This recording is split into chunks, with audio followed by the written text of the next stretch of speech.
The Forest Park Planning Commission to order. The first item on the agenda is a work session, and I'll explain how the work session will work. First, I'm Dave Variance, and I'm chairman of the commission. The commission and the work session is basically for the commissioners to talk and for the staff to explain to us what's on the agenda and for each item. If we require any other further information from any of the people that are involved in the different items on the agenda, then we will ask you for those, or we may ask you to make a presentation depending on what is actually going on. The reason that that's not really open to general discussion is because it is a work session. During the Planning Commission meeting, which will immediately follow the work session, there will be a time where communications from the public to where anybody can speak about any item that they believe is before the Planning Commission or anything that they believe that the Planning Commission should be addressing or should be heard. So with that, the way we do things is we'll probably let Mr. Anderson present each item under the work session on the staff report, which we all received already. And then after that, we will go down to commissioners, and I'll ask each commissioner if they have a comment. At that point in time, that commissioner will be able to talk, and as long as he wants to talk or whatever questions that he or she may have. So with that, we'll go ahead and start with item FPD 20-009, sign variance, S-Mart Local 241440 Kemper Meadow Drive. Mr. Anderson, would you present staff's report on that? Yes, thank you, Mr. Chair. This item was first reviewed in August and was tabled at that meeting because the applicant had raised the issue of several other buildings that had more than one sign in the Kemper Meadow Center. This application is to put in a wall sign on a property that already has two monument signs. One of the monument signs is in use and the other one is not. So unless the patient has questions, I won't go over those standards again and my evaluation of them, but I would like to address the issues that were brought up at the meeting. Number one is the issue of other properties with more than one sign. And I put my notes or explanation in each of those, for each of those locations. The one that really should not be both a ground sign and a wall sign on the property is Wingate Mechanical on Kemper Springs. That was a case of they applied for two permits and we issued two permits without checking to see that we had issued the first one, if that makes any sense. It came as a surprise to me, but it's my signature on both of them. So that was an error.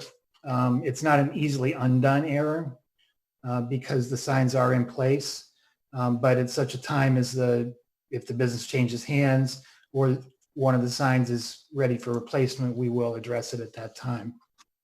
But basically, these are circumstances unique to each building. And I'm not going to say a whole lot more on that because, in my opinion, it does not have much of a bearing on this application. When you are applying for a variance, you are applying for relaxation of the standards based upon circumstances on your own property.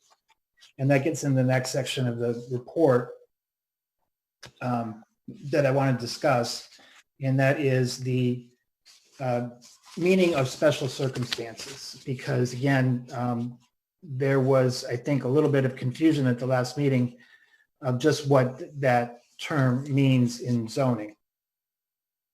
And I tried to put it into perspective here. Basically, it's something that is tangible with the property that is either very difficult or impossible to change or is very costly to implement. And that presents some practical difficulties that cause a person or company difficulty in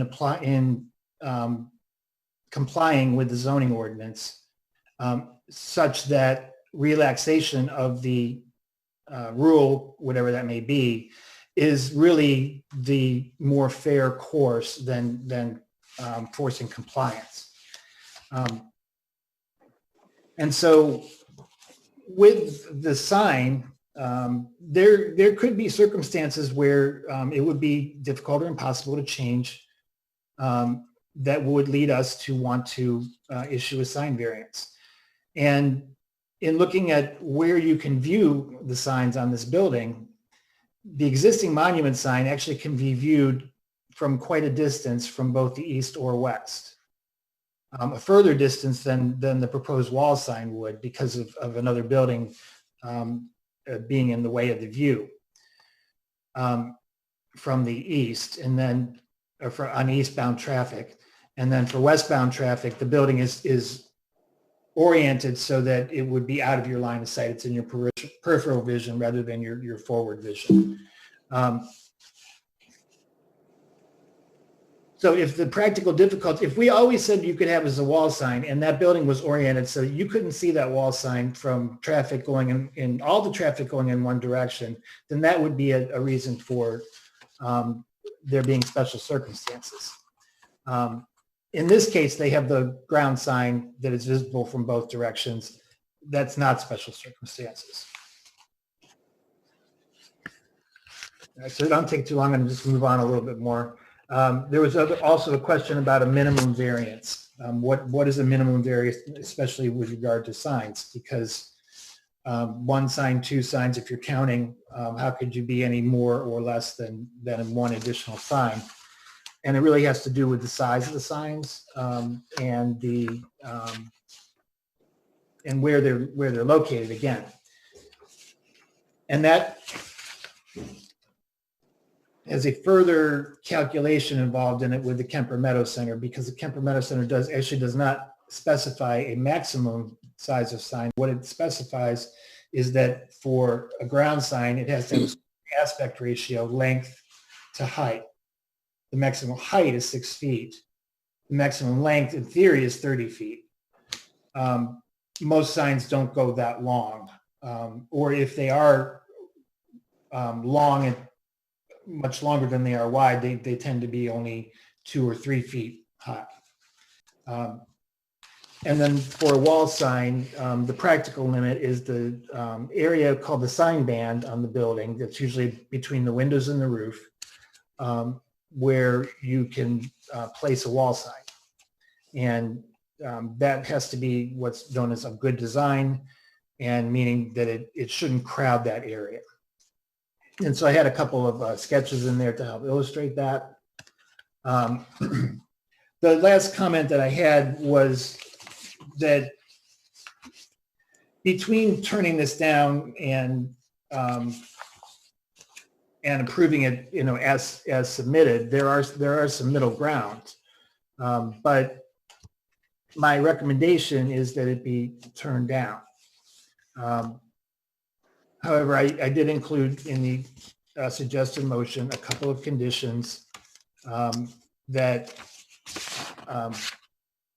would mitigate some of the concerns with regard to approving another sign at this building. And that would be to remove the unused sign on the Kemper Meadow side, which I do believe was the intention of the union, and to reduce the size of the copy on the proposed wall sign from 4 foot, I think 10 inches to 4 feet. And that concludes my report. I'm happy to answer any questions. I'm sure there might be some. Thank you, Mr. Anderson. Dr. Bunton, any questions for Mr. Anderson? Okay, no questions from Dr. Bunton. Mr. Smith, any questions for Mr. Anderson?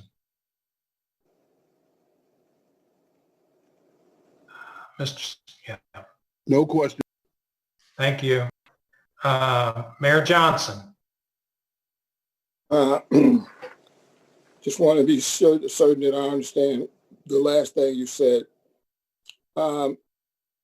the one sign that is now not in use, one monument sign, is that to be removed or is that to be left unused? Or are we now talking 3 signs?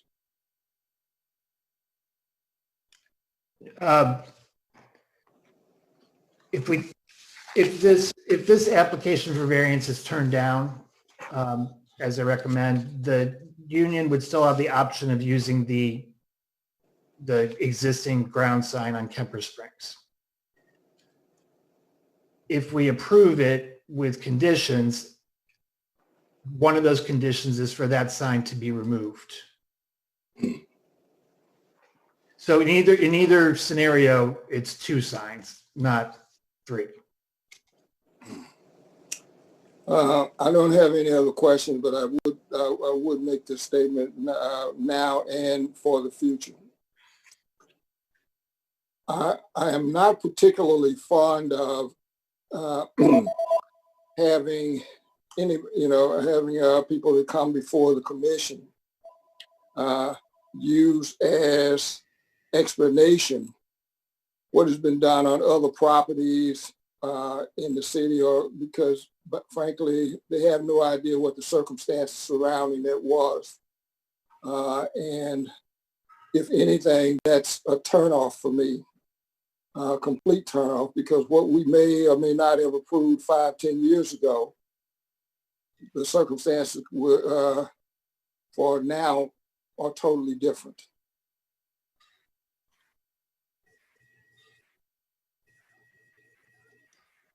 Thank you. Thank you, Mr. Mayor. Mr. Brown. I have no questions at this time. Well, actually, I do have one question.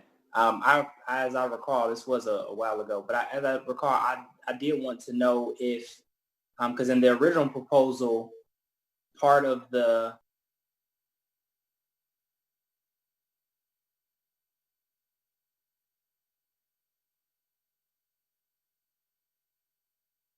And you want to answer that? If you can. I don't know. I would defer to the applicant. Are they on Who is here as the applicant representing S-Smart Local 24? Myself, Jeff Muller, and Mark Hammett. We do work with the Wyntonwood City Schools up there with our apprenticeship program. And when we had talked the last time about, I know like a lot of people said, when you're coming to our business, you're coming to a certain destination and you already know where you're going as you're coming there.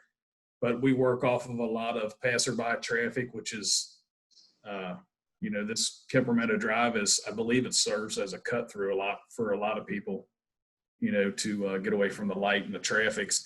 And we do kind of work off of the visual aid of our building with a lit up sign, hoping to catch the attention of parent, grandparent, students, counselors, teachers, anybody that would go past to help promote our apprenticeship program. I don't know if that's what you're looking for or not. But, Excuse me. Thank you, Mr. Yeah. Are you done, Mr. Mueller? Okay, that's all. Did that answer your question, Mr. Brown? yeah, for the most part, yes. Yeah. Okay, thank you. We'll move on to Dr. Anaforo. No, not at this point. Okay, Mr. Bradley. No questions. Okay, I have a question. First, I'd like to commend staff for an excellent report on trying to explain this to us all. It's very detailed. I think there's like about, 6 or 7 pages, and it really explained things out. So I give a lot of credit to staff for putting this together. I was originally around when Kemper Meadow was originally built, and we won some national awards for the city at that time, back in the 80s when interest rates were astronomical and nobody was doing anything. The city took it on themselves to develop that, and they ended up winning a national award for the development. And part of that was the guidelines and the signage and the type of buildings and colors and everything that was going to be involved. So it was something that just didn't come about. It was an evolution and a lot of hard work by staff and planning commission back then. I guess when I'm reading here, Mr. Anderson, the applicant has come in and asked for a sign variance to add that sign that's on the building, if I'm not correct, if I'm correct. Is that true? That's correct. Okay. And what we're saying is you've already got 2 monument signs, which would meet the sign variance or the sign code that we have there already. And you're saying that if they were to eliminate the small monument sign that's on Kemper Springs, that we would be open to having a sign on the building that would be in relative to the size. And I think in your pictures, it shows like 50% of the height or whatever it might be in some of your report there. I believe it's on page 6 of your report where the sign band copy would be 50%, not 80 or 100%. Am I correct on that assumption? That was just an illustration, but it would be as close to the 50%. Okay. Reducing it to 4 feet would leave 18 inches on the top and bottom. So it's close, but it's a little over 50% actually. And I understand your report. Really, it spelled out why this shouldn't go, but in order to maybe facilitate things and make this a little smoother, I'm going to ask Mr. Mueller or Mr. Hammett, are you willing to forego the monument sign and get the sign you want that's on the side of your building, given the proper sizing? I'm going to ask that question. I'm not saying that planning commission would approve that or not, but if so, that maybe we can move on with this. Now, Mr. Mueller, would you answer that first, and then Mr. Hammett? Yes, sir. So on that last, the 50% where Chris was talking about 18 inches and 18 above and below, we're willing, we would do that, remove the sign on Kemper Meadow Springs. We're good with that. And I sent over a drawing earlier today. I'm not sure if Chris got it. We were having a little issues with email, but we would also reduce the sign size on Kemper Meadow Drive. It would reduce that sign size down by approximately 20 square feet. So we're willing to, we want to work with both sides here to come up with a resolution. Hopefully that answers your question. Yes. Mr. Hammett, do you have any comment on that? I don't know who's who here. I don't know but I'll just assume you're both the same. Well, and I concur with Jeff, but back on the gentleman's, as far as the marketing, the sheet metal workers have been in existence since 1888. And the reason this signage is so important to us is that logo is not only statewide, but it's throughout Canada, throughout the United States, Puerto Rico. Our union brothers and sisters are very proud of that logo. So just to add a little bit why the signage is so important. And when we market to the students of all races, genders, that logo typically is on every piece of educational flyer we hand out, our business cards, so forth and so on. So it's very key to our marketing to the students and getting them into the trades so they can have a career with better wages and benefits. Again, like Mr. Mueller said, we're here to work with Forest Park. We're here for the long haul.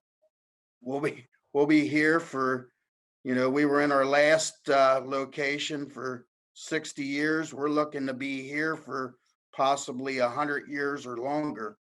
And again, we want to be good neighbors with Forest Park and helping to grow the young men and women that live in this community and bring up good wages and benefits, which they can spend back into the community. So, Thank you, Mr. Hammond.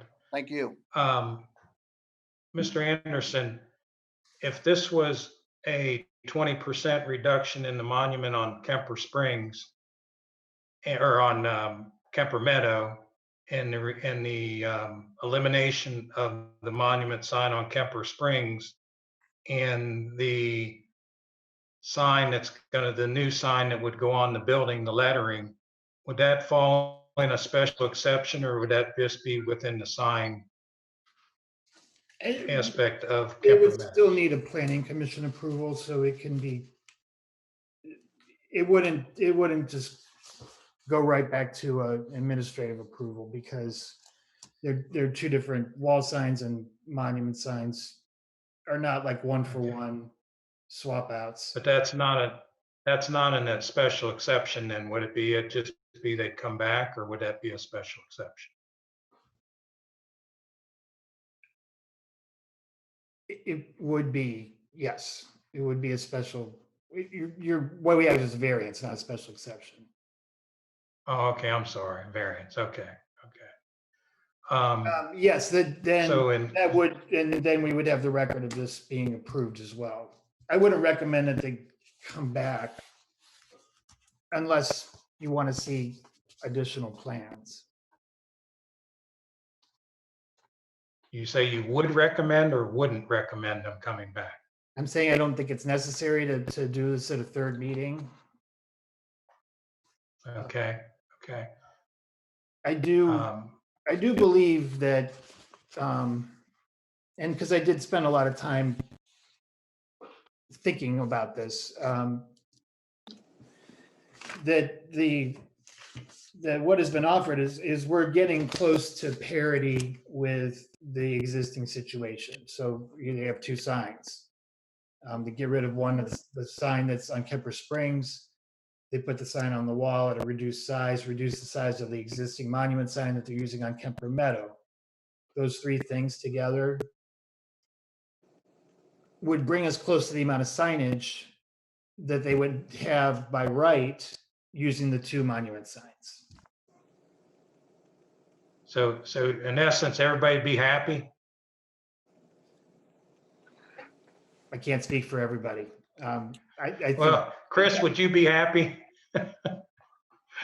yeah, I think that would, yes. Okay, and I kind of read Mr. Hammett and Mr. Mueller. I think they'll be happy. So I think we can possibly move on from this and then address this in the planning commission meeting. Any other questions from any commissioners about this? Yes, I have one. It's that now westbound, the sign, this one sign that's on Kemper Meadow, you said reduce it. Is it going to reduce it in size and raise it up, or reduce it and take it down? Because of that little bitty monument and the trees in front of it almost. The one on Kemper Meadow, Yes, what I understand, it's going, westbound. That you're going to reduce that sign? right. Or you're going to reduce it so take down it or reduce it up? You down. can raise the sign up once you reduce it. No, Okay. So will it be able to be seen if you just, coming from Kemper Meadow heading west? If it you should be. What they're talking about doing is taking some off the side so that it has a rounded top instead of a flat top. But it'll still be in the same spot. Yes, sir. Okay, fine. That's all I have. Thank you. Any other questions? I have one more. I have a comment.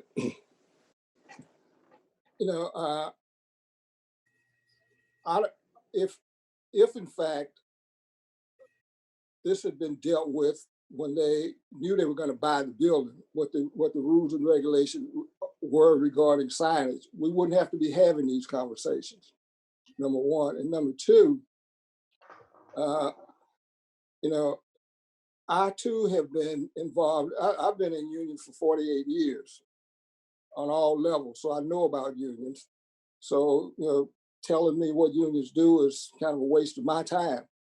But having said that, could have put the logo. You could have put the logo on the sign on the side. The logo can go anywhere. But I will say this: if the rest of the planning commission is willing to make a compromise, I won't hold it up. But I'm going to say that from here on in the future, I don't want to deal with issues like this because I think they should be dealt with before they get to us.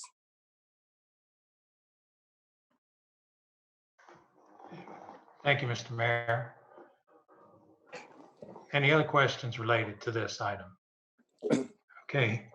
Hearing none, we're going to move on to FPD 20-011, variance Gary Brown, 2090 Crest Road.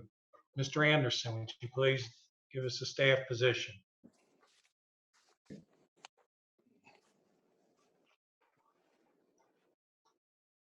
This is a single-family house on Crest Road where the owner purchased a shed, a particular kind of shed that's intended to be placed up against the building. It's only about 3 feet deep, so it's not a walk-in shed, but more like if you're picturing, like, say, a walk-in closet versus a regular closet, this is more like the regular one. So it's got, I think, about 20 feet of width and 3 feet of depth. There's a picture attached to the report. The owner placed this on the side of the house, and the zoning does not permit accessory structures on the side yard or the front yard. And it's not particularly visible for a person passing by, but we did have an eagle-eyed inspector who noticed it and reported it, and we sent out a violation notice. And when the owner received that violation notice, he asked me to come out to the property, and I did. And he showed me a couple of things that are pertinent to this application. One of which is that to have it up against the house, he really does not have any space along the back to do that because he has a large deck and there's also some HVAC or air conditioning equipment. The home had an existing shed. It's a relatively deep lot, all the way at the back of the lot near the rear property line. And this owner has had hip replacement surgery, wants to keep his garden tools close. That was his explanation for why he picked out that shed for that location. And given that my first thing was to say to move the shed, move it to the back, problem solved. Without doing that or removing it entirely, he was left with the option of applying for a variance. And I know that the Planning Commission doesn't really like these, where somebody has put something in and then is asking for permission after the fact. But that is the circumstance. As I mentioned, the location is not especially visible from the road because the house sits up a little bit above the road, and the space between his house and the next door neighbor's house is on the larger side for Crest Road because each house sits a little closer to the opposite property line. So there's a more the side yard between the two is almost 20 feet where typically you see about 16. We also were contacted by the neighbor who expressed his support for this application. So in summary, he is applying for a variance to allow the location of the side yard. I did find that the side yard is wider than normal. And I found an absence of detriment, which is one of the standards. And finally, that there would be practical difficulties in placing the shed as it's intended to be placed in the rear. And that concludes my report. Thank you, Mr. Anderson. Mr. Bunton, do you have any questions? Or Dr. Bunton? No questions from Dr. Bunton. Mr. Smith, any questions? No questions. Thank you.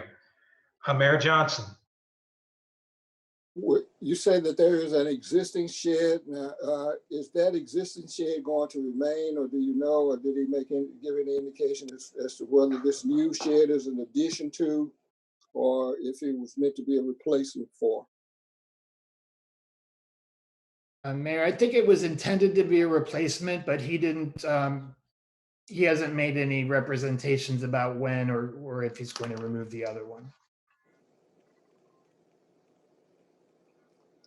Thank you. Thank you, Mr. Mayor. Mr. Brown? No questions at this time. Okay.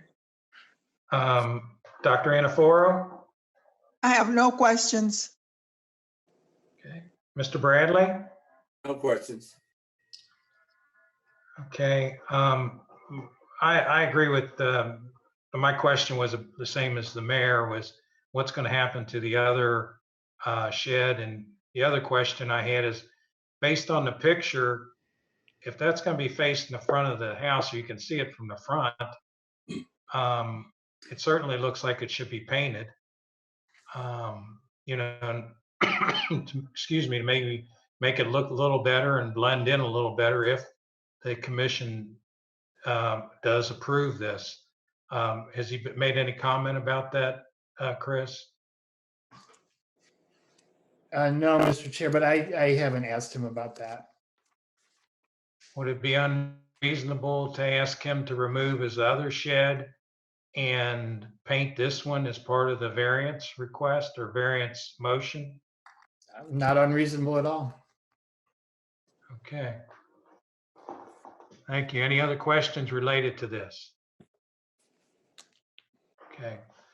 I'm going to move right along to the next item on the work session is FPD 20-012, special exception, Smarty Pants 2, 1110 West Kemper.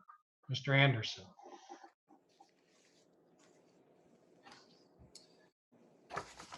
Thank you, Mr. Chair. This is Smarty Pants is an existing child care center, licensed child care center located at the Promenade Center. They're in the center consists of two buildings that are joined by a courtyard. The child care center is on the right side building adjacent to the courtyard. They also make use of that courtyard as a outdoor play area.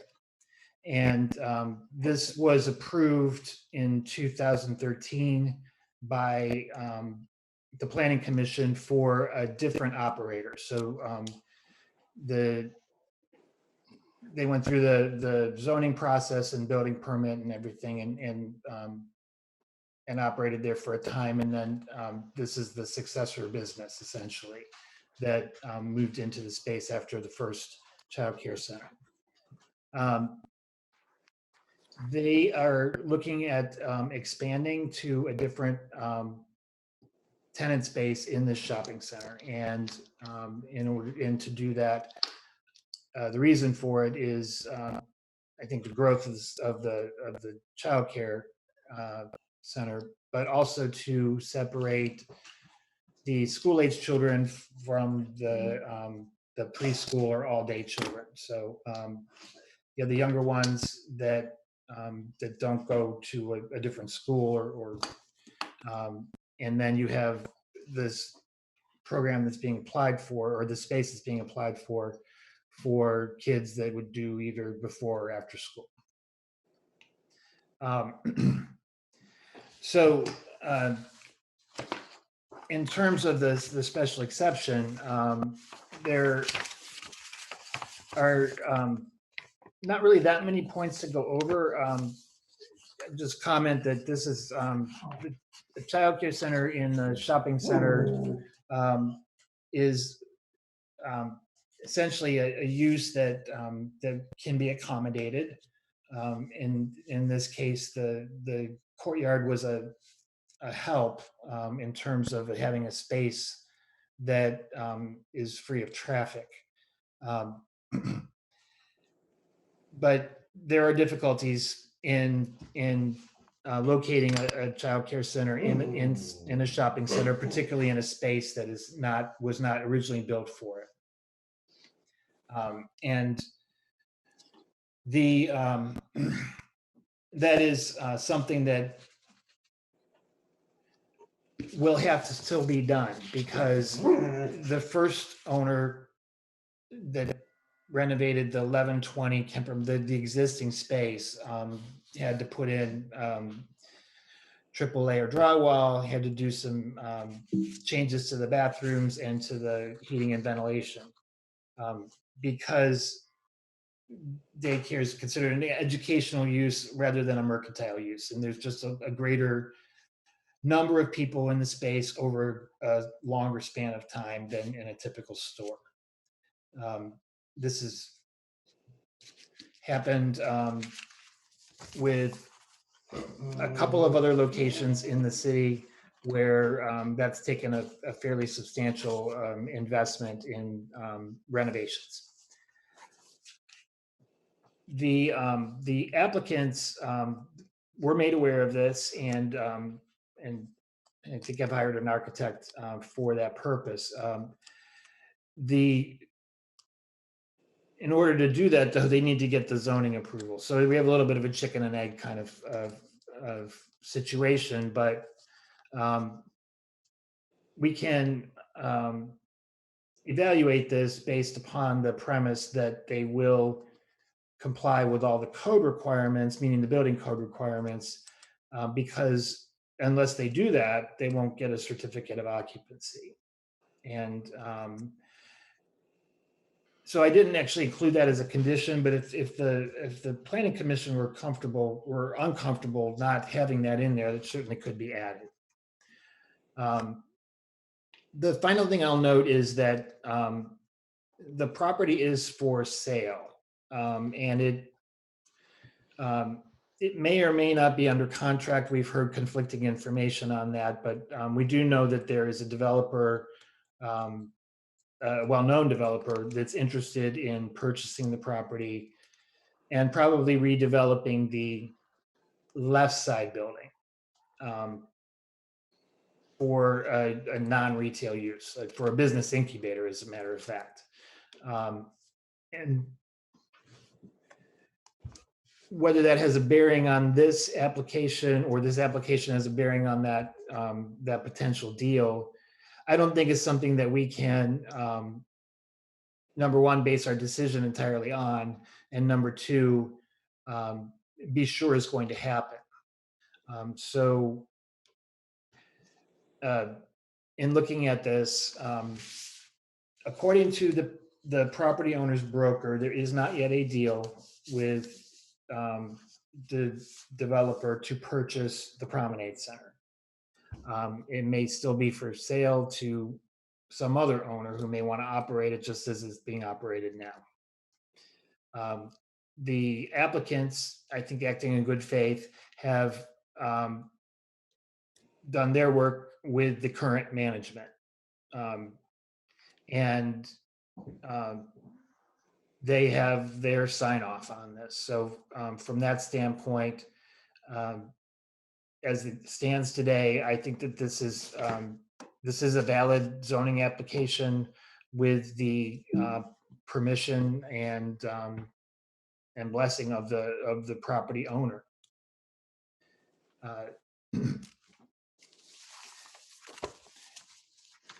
Beyond that,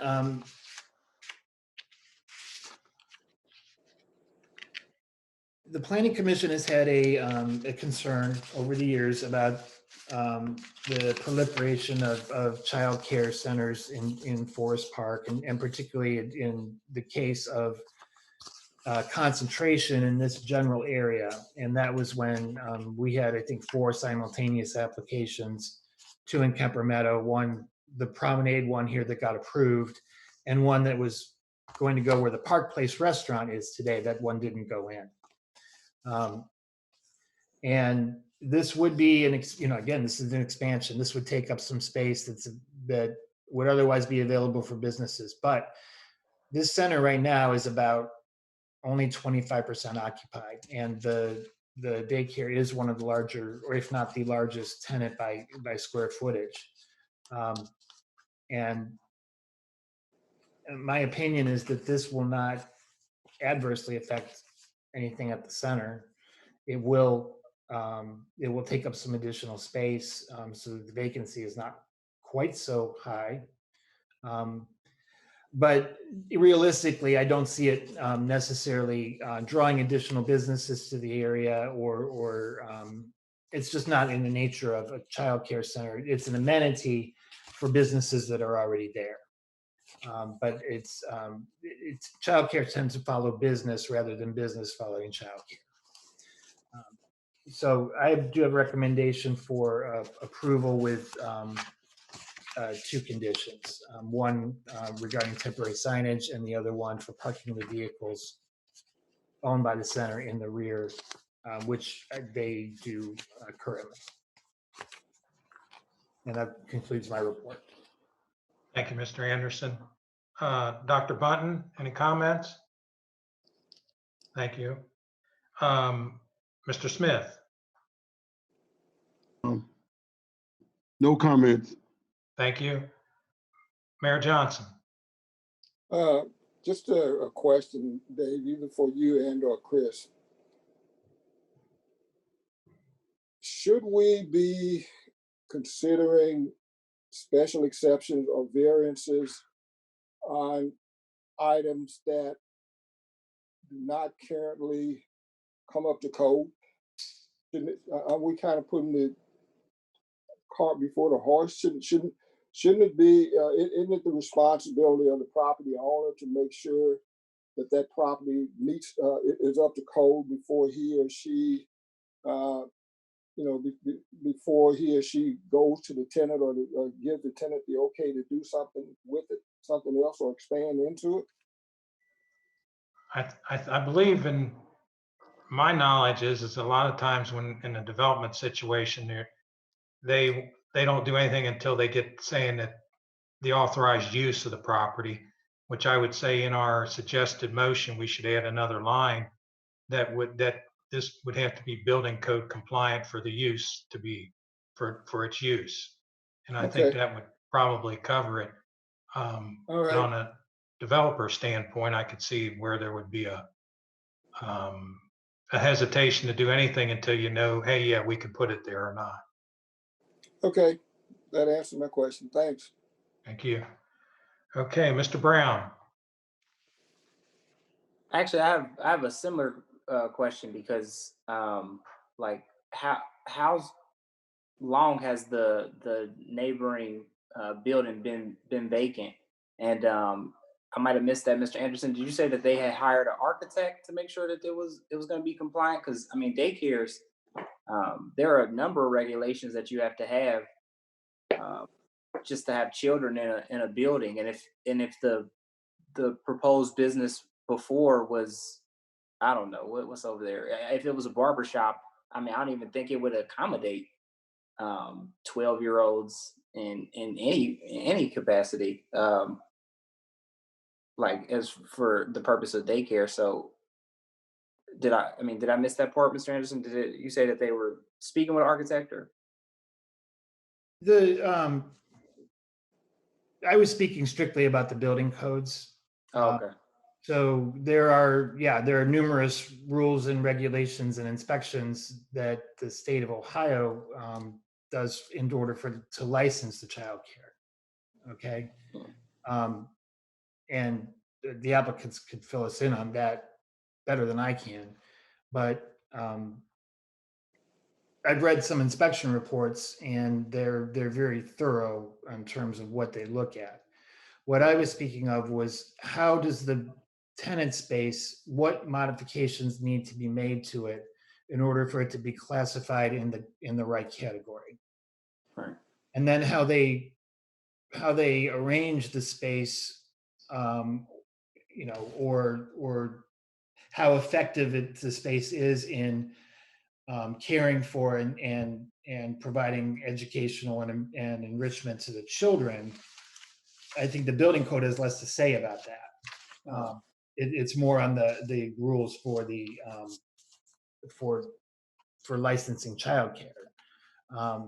The building code is essentially concerned with safety, and safety includes things like having adequate bathrooms, having fresh air, being fireproof where you need to be Exit fire. signs, stuff like that. Yeah. So those are the things that they would need to consult with an architect on in terms of what changes need to actually be made. Okay. All right. Yeah, that answers my question. Thank you, Mr. Brown. Dr. Anaforo? No, I have no question. Okay. Mr. Bradley? Chris, I just want to ask Chris, whose responsibility would it be to walk off the rear? You said it had to be parking in the rear, taking care of the painting of the pavement for the parking spots.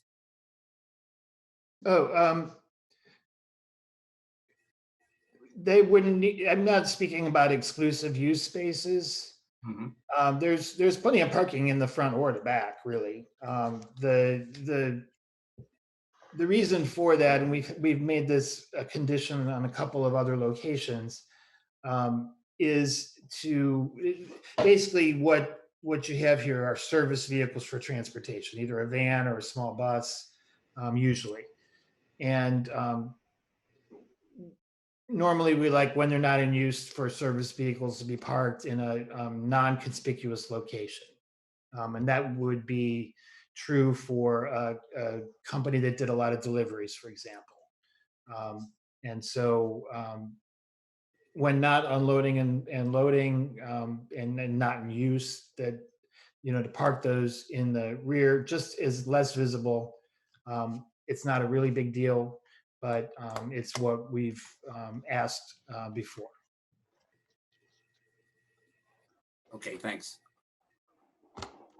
Thank you, Mr. Bradley. Chris, was this the daycare center that's like by the breezeway? Yes. Yes.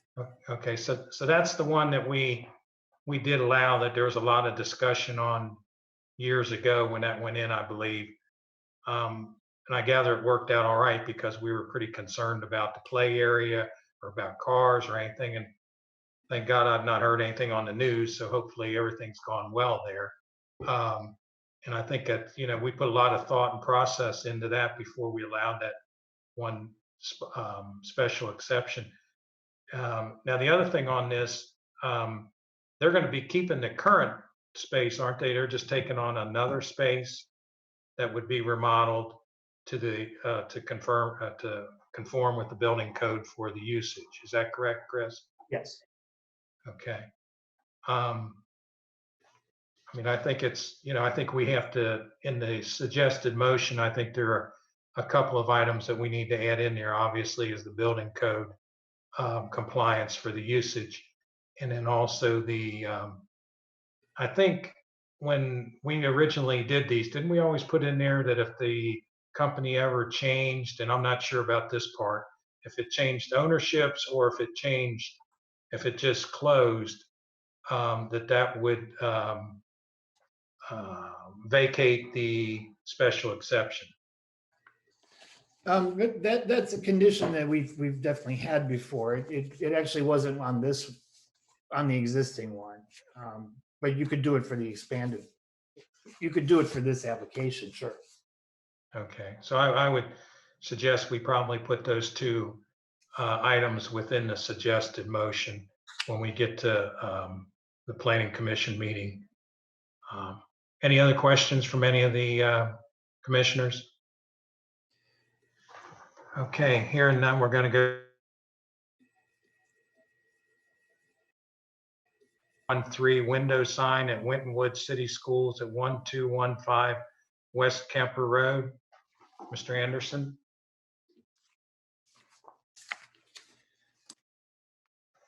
Thank you, Mr. Chair.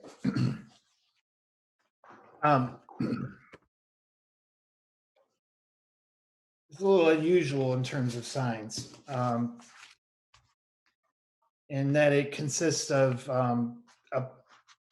basically vinyl applied letters on a translucent window system. And if you've had a chance to take a look at the building itself, this is for the high school under construction.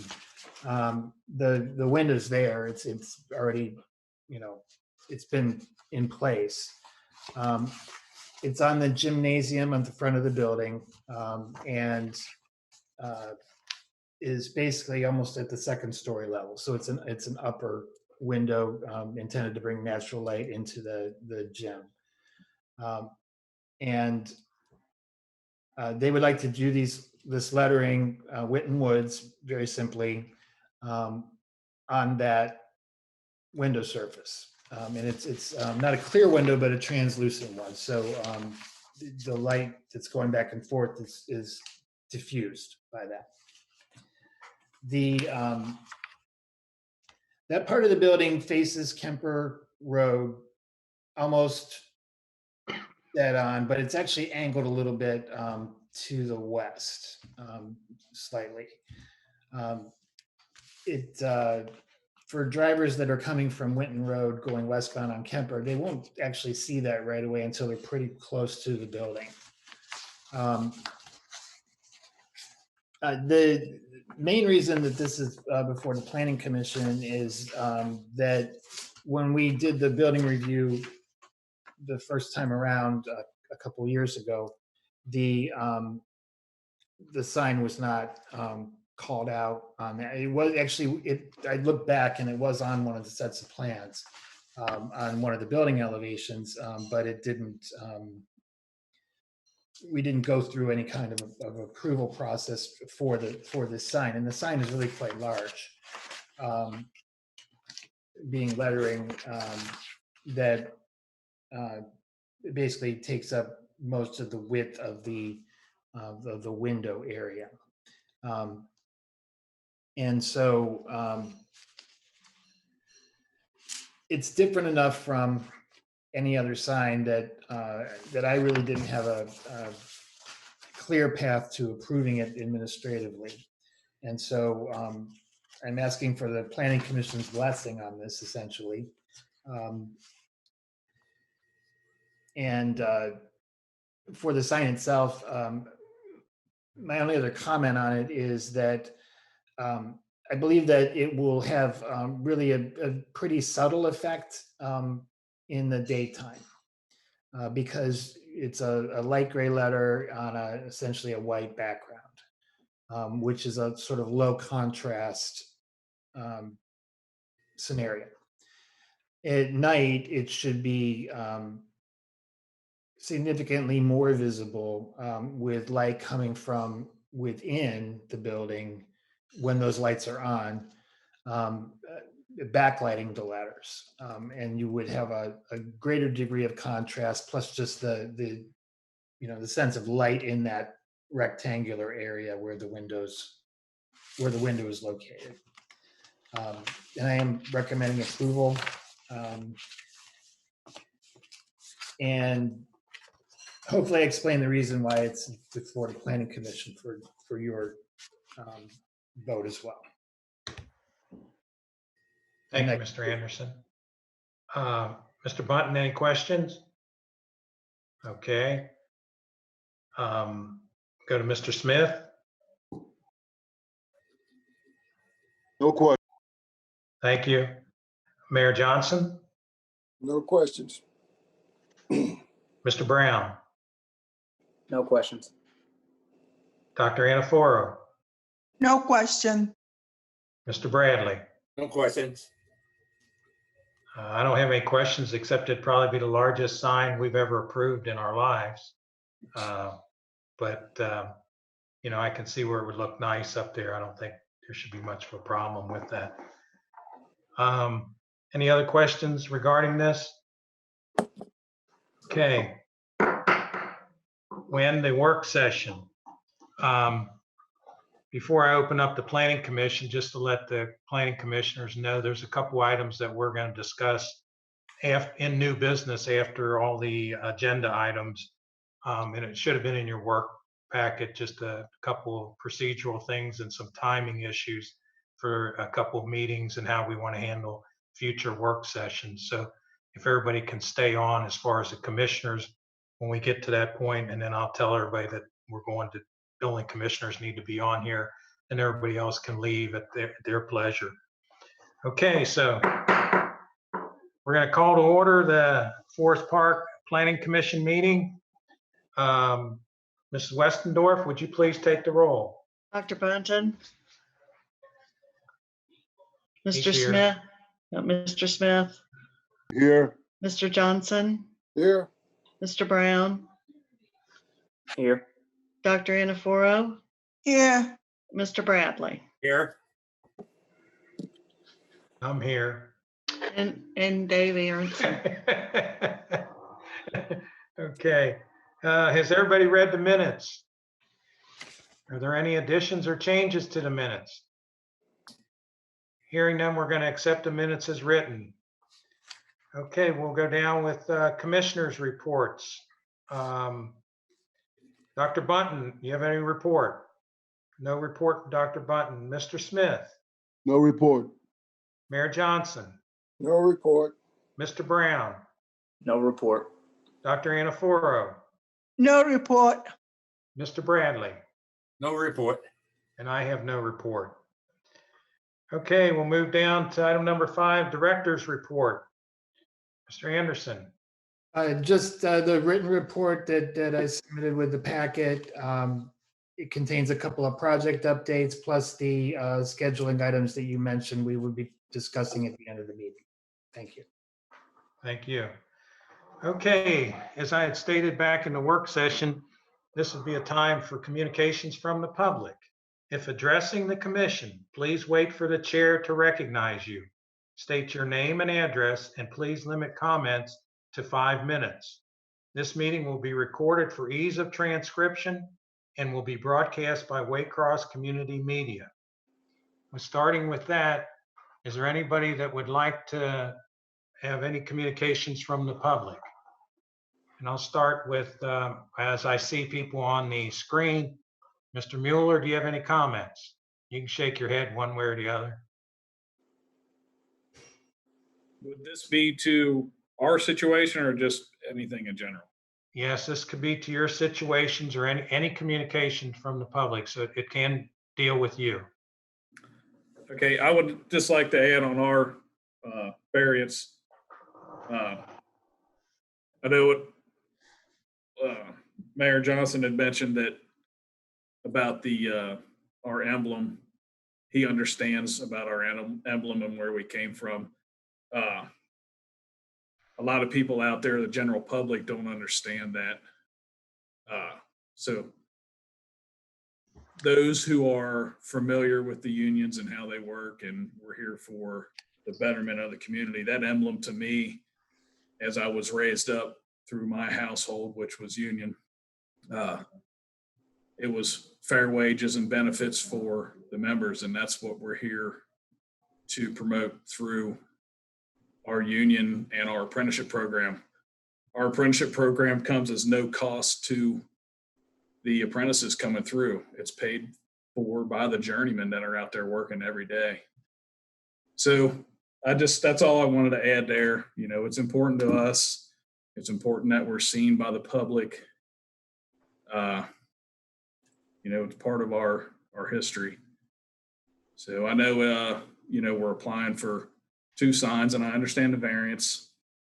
We did not know in the beginning, when we applied to have our special exception of our building that we have here and what we were going to do inside of our building, there was nothing in there outlining signage.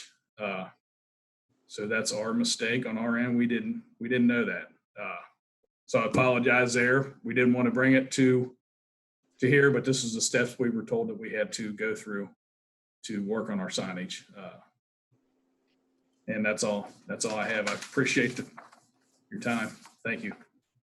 Thank you, Mr. Mueller. We know those situations come up, and we try to work with everybody we can within the community and within the business community to facilitate things, and we understand that. I know I'm on some architectural committees, and people buy houses, and sometimes they don't see everything that's involved with the paperwork and how things have to go and what's allowed and not allowed. So we understand that, and hopefully, when things do come up, we can work with people to get those straightened out, those items. Mr. Hammond, do you have any comment? Mr. Mueller? First off, I'd like to thank ladies and gentlemen here this evening for listening to our concerns. And again, we're here to help Forest Park grow. Remember that for the next 100 years, we're here to help Forest Park grow as a community. Thank you for your time. Thank you, Mr. Hammond. We'll go down to Mr. Denny. Thank you, sir. Just briefly, good evening, everybody, commissioners. Thanks for your time. Just want to, I'm with the Wyntonwood City School District. If I haven't had a chance to meet you prior to this, and I just want to thank you for your consideration. And we always appreciate City of Forest Park's support for our schools. It means a lot. And thank you for that. I don't have anything further to add. Just want to express my appreciation. Thank you, Mr. Denny. Okay, Mrs. McKenzie, any comments? Hi, yes, I'm the architect for Wintonwood City School District, so I am simply here to answer any questions you may have about the sign that we're proposing. Okay, I don't think we have any questions on that. I don't really see anybody else on my screen. Is there anybody else that would like to make any comments from the public? Okay, hearing none, I'm going to close the communications from the public, and I'm going to move into new business. Item A, FPD 20-009, sign variance, Smart Local 24 at 1440 Kemper Meadow Drive. I guess I can make the motion on that if you just give me a minute to get down to that part on my screen.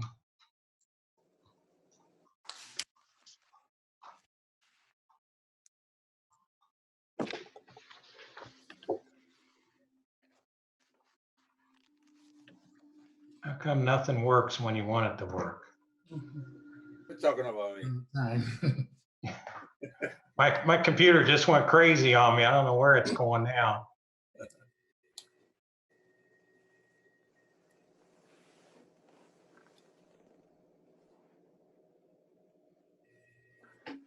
Okay. We're getting close.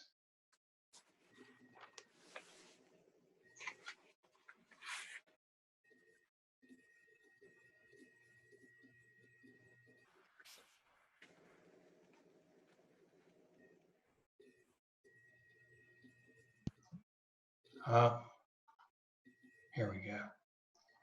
Okay, part of the motion is going to be about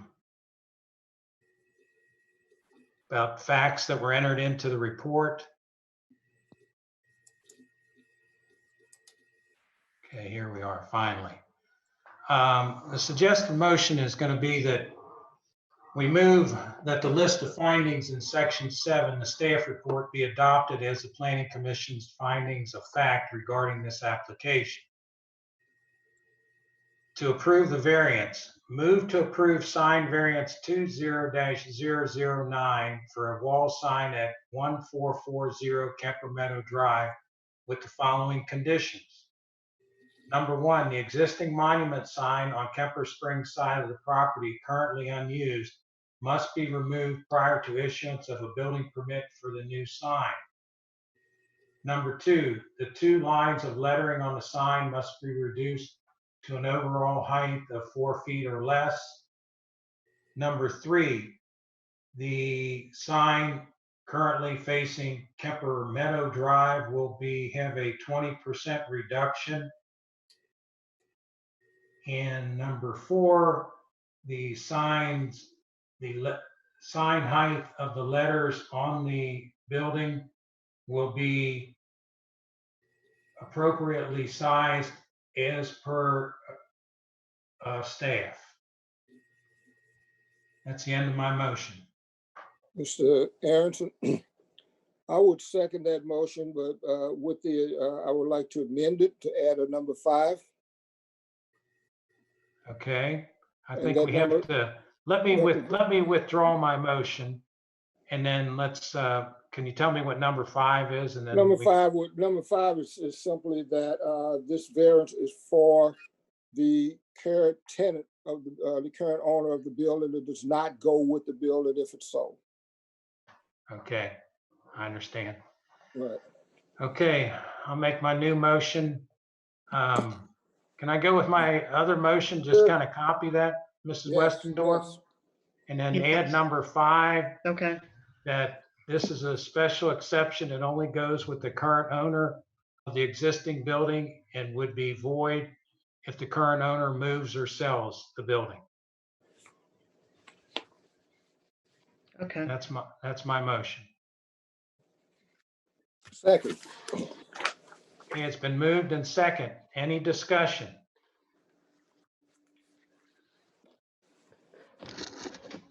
Hearing no discussion, Mrs. Westendorf, will you call the vote, please? Dr. Bonton,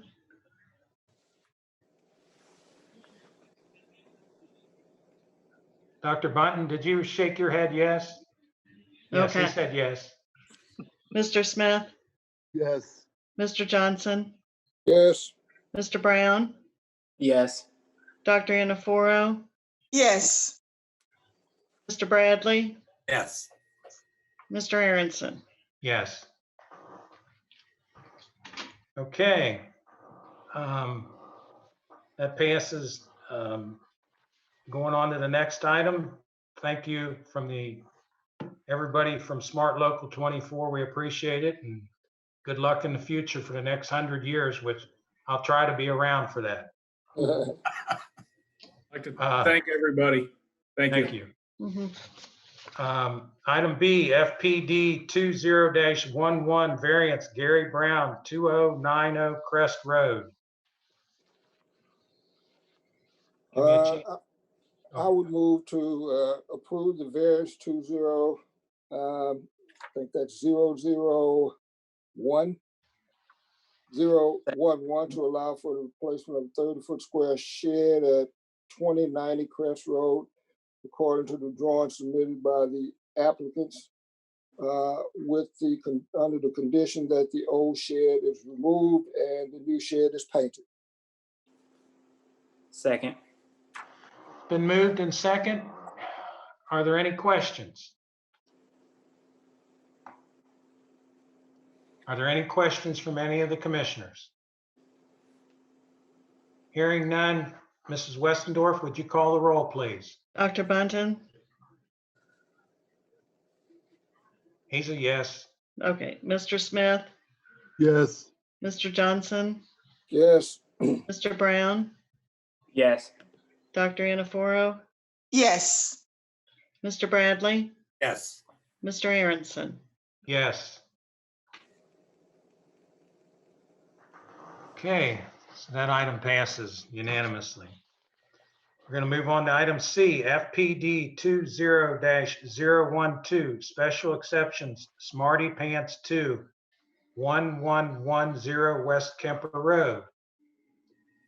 Okay, I would like to make the motion here. I'd like to make the motion that move to adopt the findings of fact as written in section 5 of the staff report and approve special exception FPD 20-012 with the following conditions.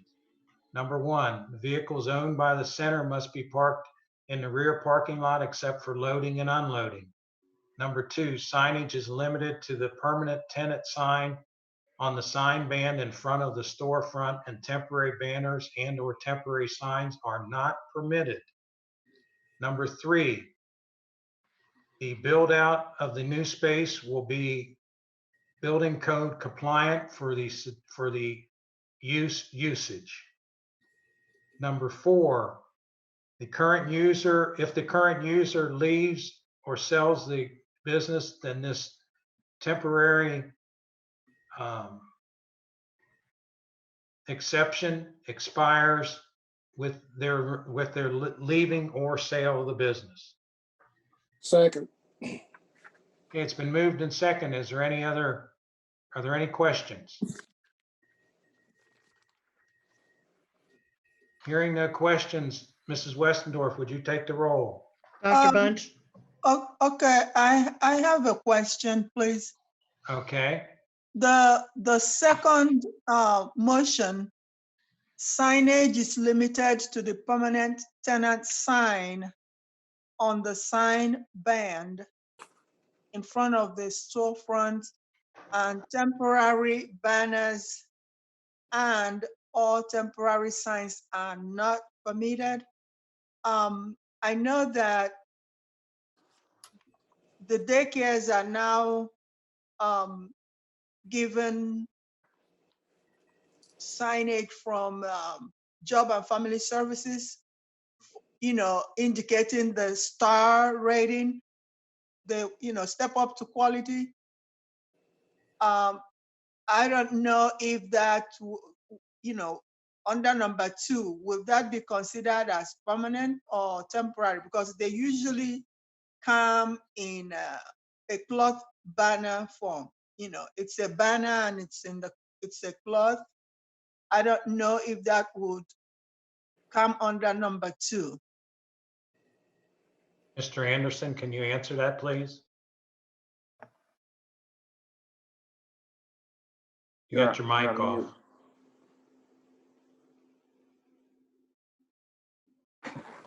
Thank you.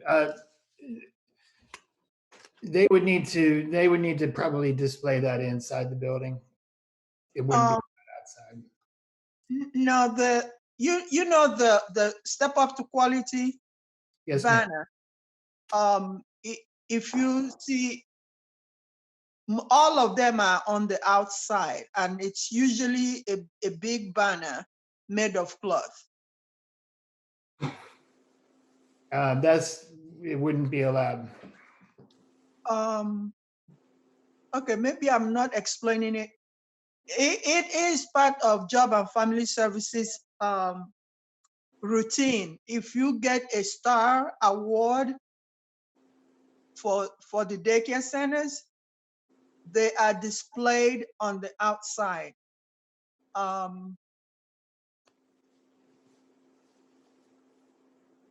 Yeah, it's displayed on the outside. That's why I was pointing out, the suggested motion number two may be contrary to that.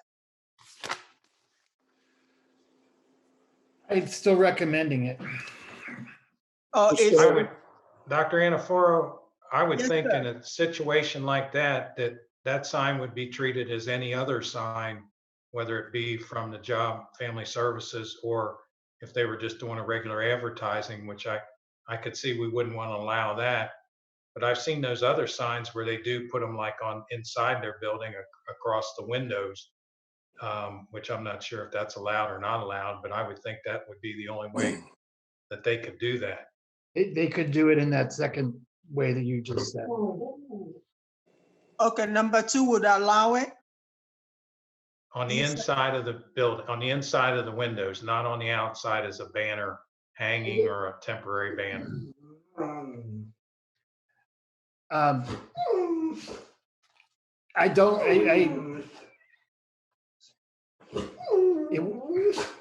There may be some, I'm sorry, there may be some other way of displaying the banner aside from outside, number one. But number two, I do not recommend that we change that condition based upon the step up to quality banners, which to the extent that they're out there are intended to be temporary, not permanent. And I just say, if the center encounters a difficulty with that in the future, we can cross that bridge when we come to it. But at this point, I would not recommend changing that condition. Okay. Okay, it's been moved and second. Is there any other discussion? Hearing none. Mrs. Westendorf, would you please call the roll? Dr. Bunton, Yes. He's a yes. Mr. Smith,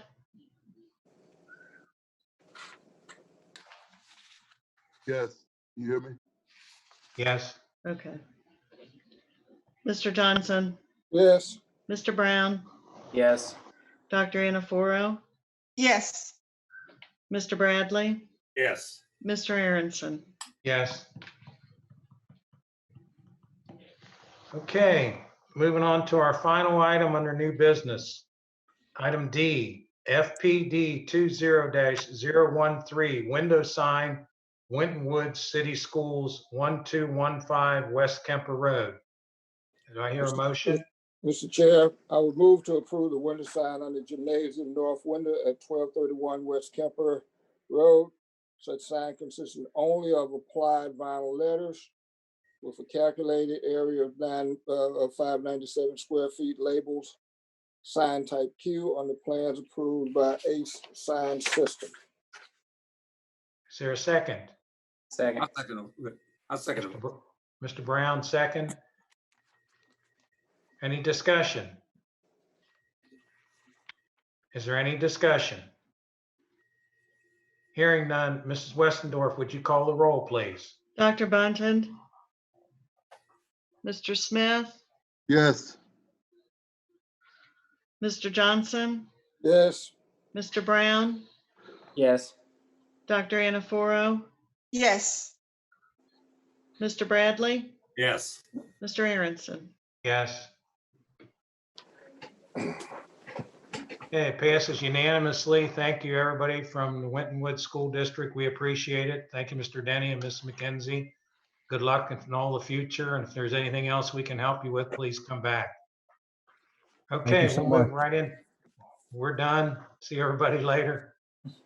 Okay, the commissioners, I just want to get to where that's at in here. Be right after the minutes.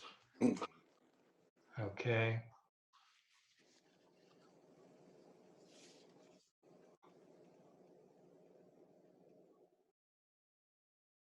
Okay, here we go. Chris, you'd like to go over this? Sure. I think it would be a good idea if we separated the work session and the regular meeting and not have them run one after the other. Have the applicants sitting here throughout it. As you mentioned at the beginning, the work session really is for the commission and to get a first look at the application, to ask questions of me, to raise any issues that I might not have thought of. And then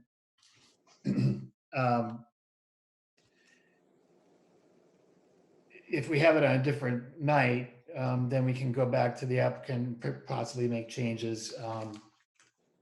And this is actually how the commission used to operate. It used to meet twice a month, one in work session and one in regular meeting.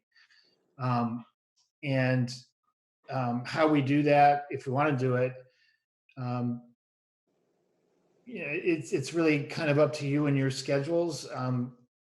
We're available just about any time. I mean, in terms of we can arrange our schedules to fit whatever works for the commission. I did have a couple of suggested ways that we could do it. One being we could still do it on the same night, but have the work session start at a set time and then the meeting start at a later set time, probably only broadcasting the regular meeting.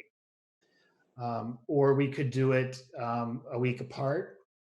I do like the idea of doing the planning commission meetings in the first part of the month and having our deadlines for submission towards the end of the month. It's just, it works well with the city council schedule, and so to do them a week apart would allow plenty of time to make changes. And then thirdly, in terms of what time to do it, because this is really just for the commission, we don't have necessarily the same concern that we have on a regular commission meeting of wanting to do it outside of regular business hours, so that the most people would have the most opportunity to fit that in. Now I realize that some of you are still working, and that may be a factor as well. But we could do a work session, for example, as a lunch kind of thing. And so just like to open that for discussion. And but I do recommend it. I think that would be a good idea that would lead to some smoother meetings and just dealing with these items a little more expeditiously, and would return to what was the standard procedure some years ago. Okay, are there any comments or suggestions? Well, I'll start. I like the idea of having a separate work session. We do it with council, and I can recall when I first got on planning commission many years ago with Mr. Hoffman, we did have separate meetings that allowed the planning commission the time to discuss the items by ourselves and to without having to do it basically a few minutes before we vote on an item. Everybody could get all of their questions answered and get all of the background information that we needed. The other good thing about doing the work sessions is, even though they are scheduled, I know as Aaron well know, with a lot of time with council meetings, we don't have work sessions. It depends on the items. If there are items that we can take care of in short order, I'd say more than half of the time, the council meeting, we move the work sessions. We move the work session from a separate date to anywhere from a half hour to 15 minutes before we actually have the council meeting. So a lot of it is dictated by what the items are. And I think it would give us a chance to discuss things among ourselves. If we had it on separate dates, any questions that we would have of the people who are of the presenters, they can, give us. We can have Chris go back to them and actually get the information before we actually meet. So it's doable. I guess I would. The last thing I would say: don't think of it necessarily in terms of it's adding a second meeting every month, because in most cases it probably will not be. Most of the time, it's probably going to end up being at a time on the same date prior to the planning commission meeting.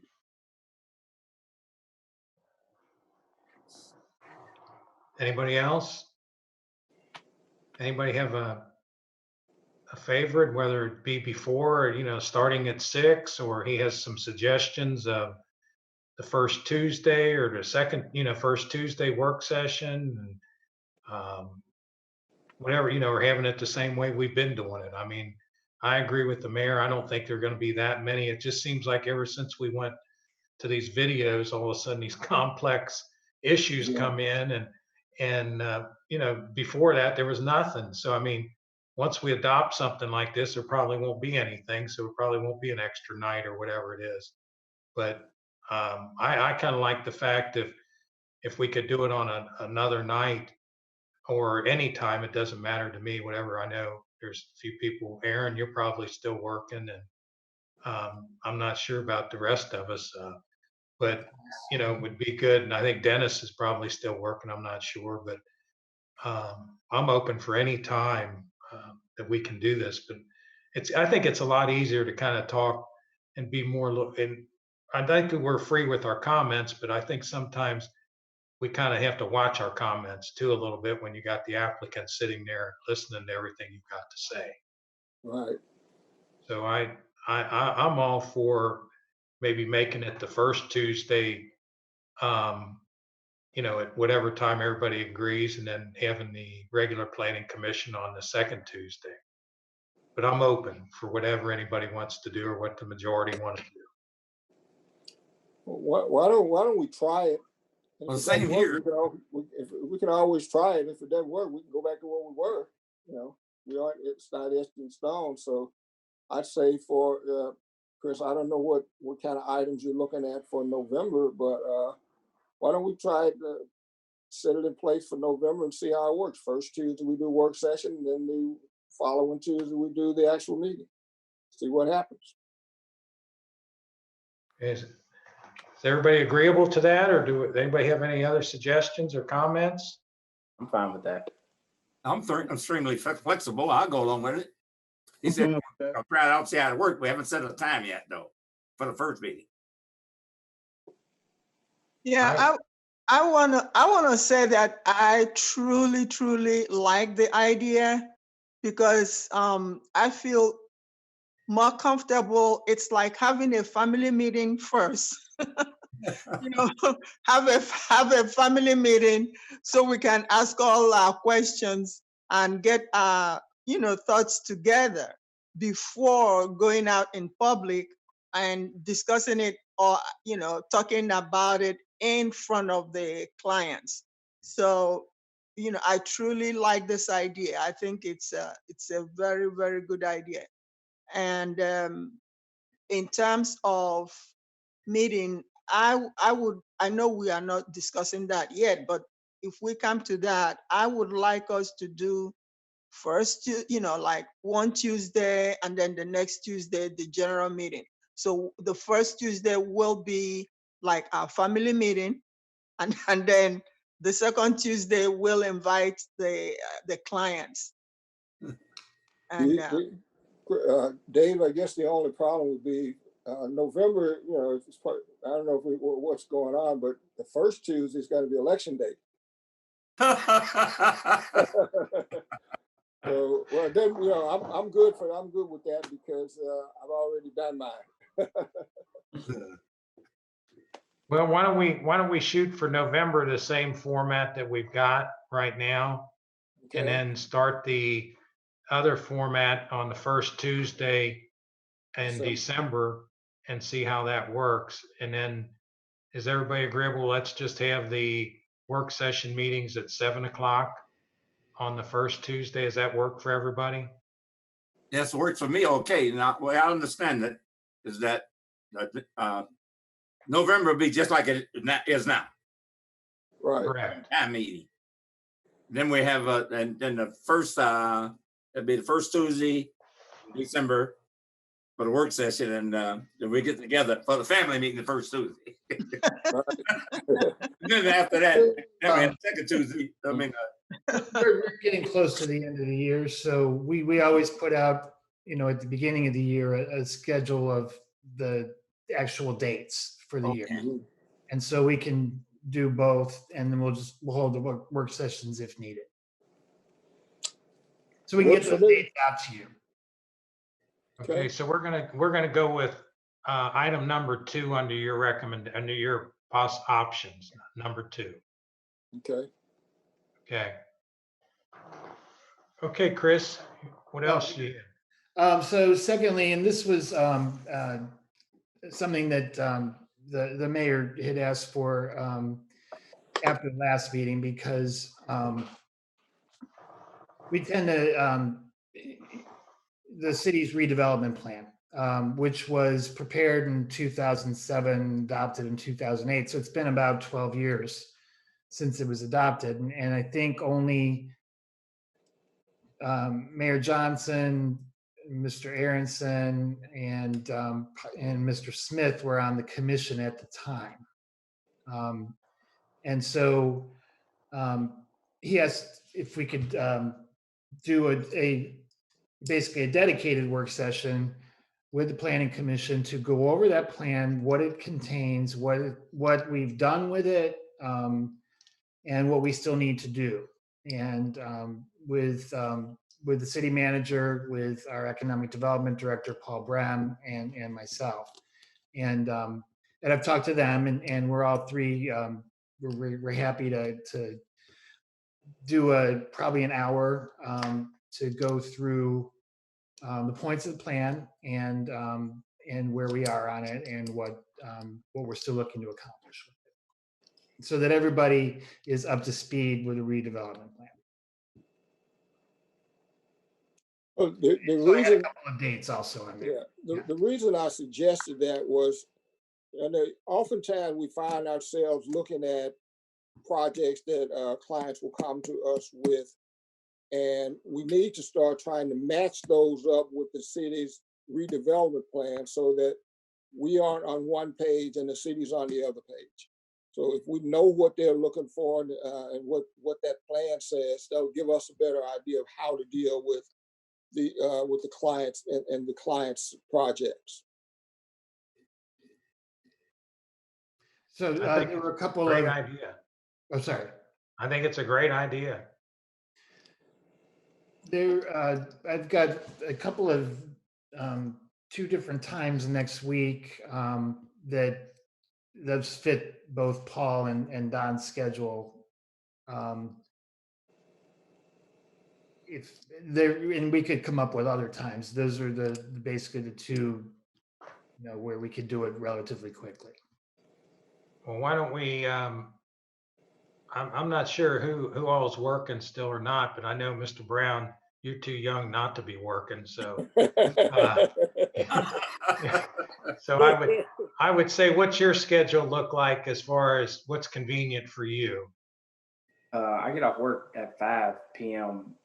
Most days. The latest, like I really don't have like a set schedule because I have deadlines, so I can work at any time. So as long as things stick around the time that they are now, it'll work. So 7, like.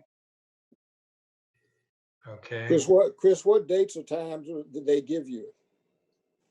It was October 27th at 3 o'clock, which is next Tuesday, or next Wednesday at 2 o'clock. or we could do it after hours as well, but those were Well, I think it's imperative that, Mr. Brown and the people that weren't here 9 years Right. ago, I mean, we all should be here, but I mean, it's especially important for people who have never really gone over it like we have in the past. So I think we have to kind of sway our times towards Right. those, Aaron, and I think Aaron, Dr. would either one of Anaforo. those days and times work for you, Aaron? The 27th, 3 o'clock will work. And then what was the other one? the The next 28th at 2 o'clock. Yeah. 28, the 27th at 3 works for me. I don't know about everybody else. Yeah, that works for me too. And the 28th works for me also. Yeah. So Well, how about- 27th or 28th 3. How about if we do the 27th at 3 o'clock? Anybody disagree with that? Is that this month at 3 o'clock? Yes. Yes, Next okay, week. fine with me too. When is Thanksgiving? A month away. Yeah, you're a month off.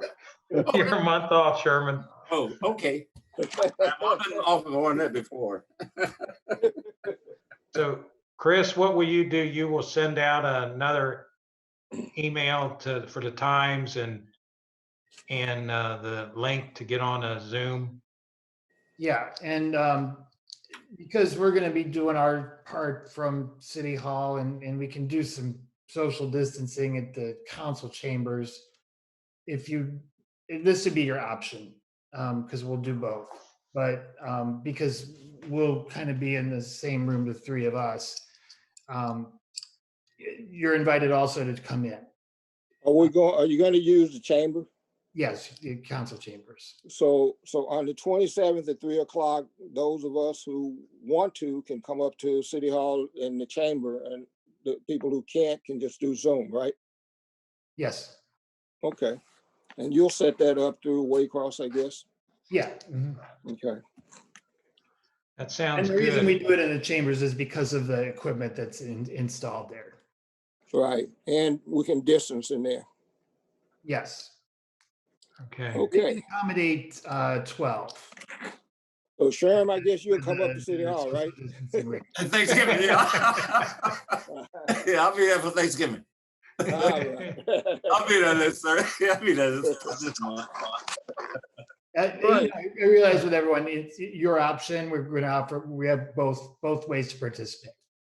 Okay. And I see you have an update on the rainstorm car wash that they put in for their plans, or they got their building plans, and they're going to maybe start sometime this fall, but no date's been set up yet. Right. I haven't heard a date. They were in the beginning of last week in quite a hurry to get the permit finalized. So I do expect them to be starting soon. And the Dollar General, how's that going? It looked like the plans that you sent in your packet that it looks a lot better than what originally was set up. Are you getting close? Yeah, they've been pretty good to work with on getting that set up. Okay. Okay. All right. I have one other thing is, Chris, is there any chance that when we get these packets that it's getting them, I think we didn't get them till this afternoon, and I don't like to, but it's kind of hard to go through everything and see it all, and I'm not working. And I mean, but I still have to go out to the mailbox and do different big chores, but sometimes I don't have enough time because I'm doing other projects and that is there any way we can get these packets to us sooner? I like the packets on the internet. I think that's great. That's not been a problem, but is anybody else, or if it's just me, forget about it. But if it's, I don't like doing it that way. And it's a matter of just things keep getting added at the very end.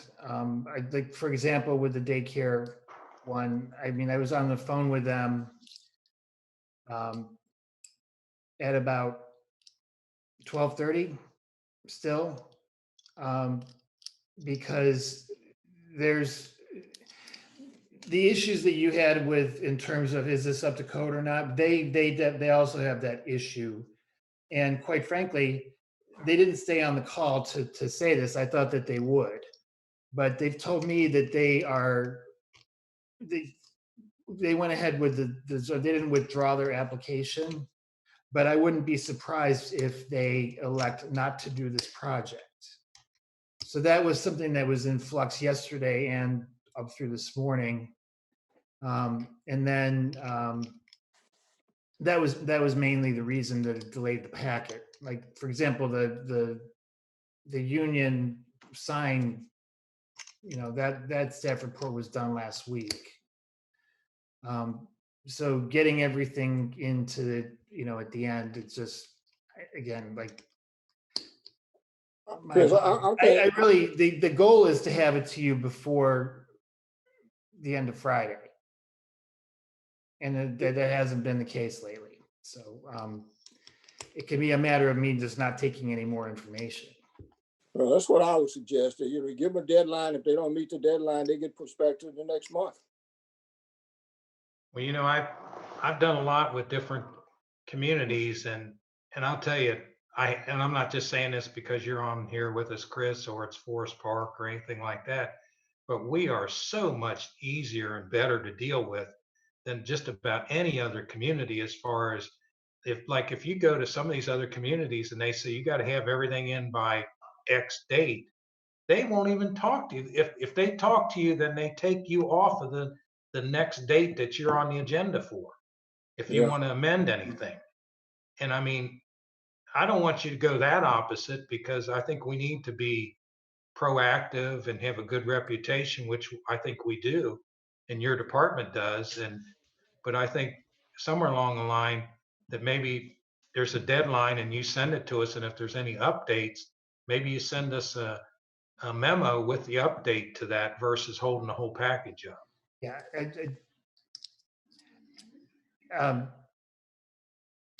Your comments are well taken. I think that, yeah. You did not have much time to review this, and I appreciate your, willingness to do so, because, really quick, the planning commission could have just said, hey, we haven't had enough time to review this. We're not going to vote on any of these items. We'll just do it all the next month. I'm just saying that, if I don't want to put you in that position, and we can tighten up on that for sure. Okay. Well, I think we all want to be here for all the business community, but sometimes I got confused a little bit, and you clarified a lot of it tonight with the signage and that. So anything else we need to bring up under new business?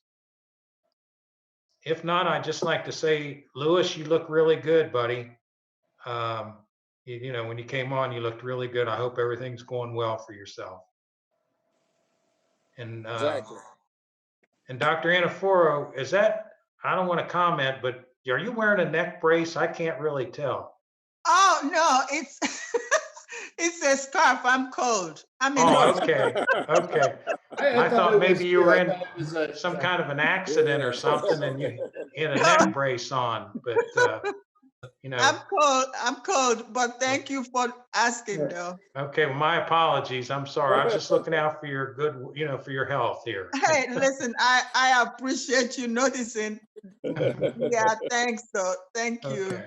Okay, well, thank you, everybody. We'll adjourn the meeting tonight, and we'll see you next month. And everybody be safe and take care. See you Thank Tuesday. you. Yes. Nice.